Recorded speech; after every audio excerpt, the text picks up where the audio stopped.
cannot join together and go to Mass or receive the sacraments. However, there is one thing we can do, and that is to meditate on the Gospels. That is why I would like to share with you a passage from Father Jacques Sevin's Scout Meditations on the Gospel. This passage is taken from the point of view of Christ. Tolat crucem suam.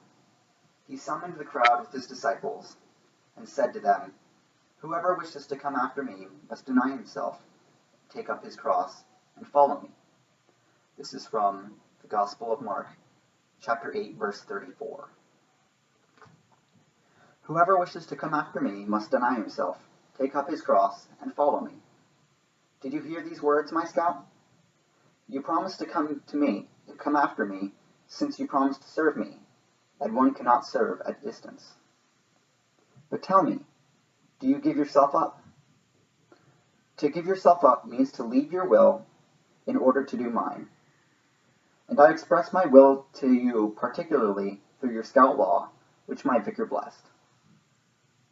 Follow your scout law, and your self-sacrifice will not be an empty word.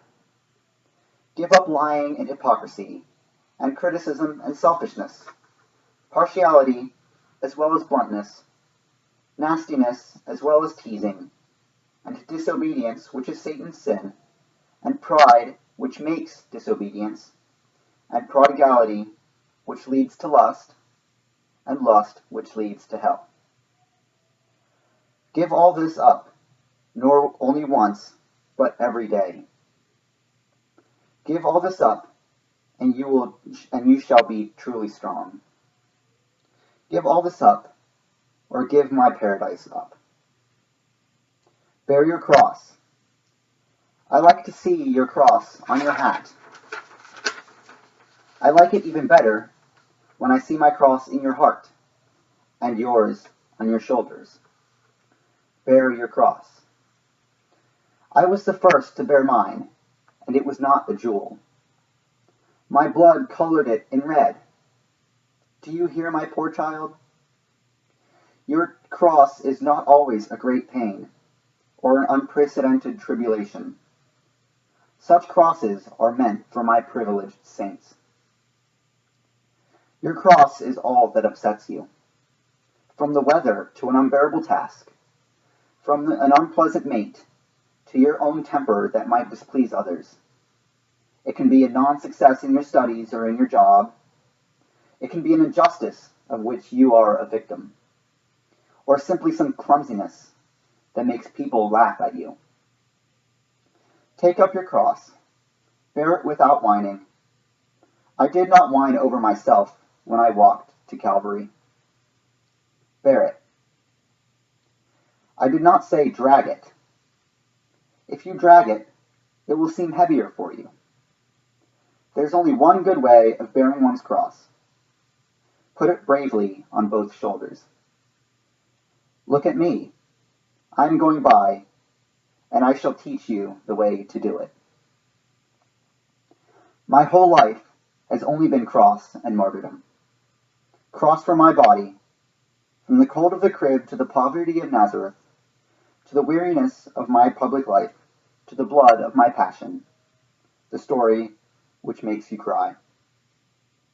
Cross for my heart, from the persecution of Herod to the jealousy of the Pharisees and the scribes, to the bad faith of the teachers, to the ungratefulness of those I had miraculously healed, to the lack of intelligence of my apostles, and to the treason of Judas.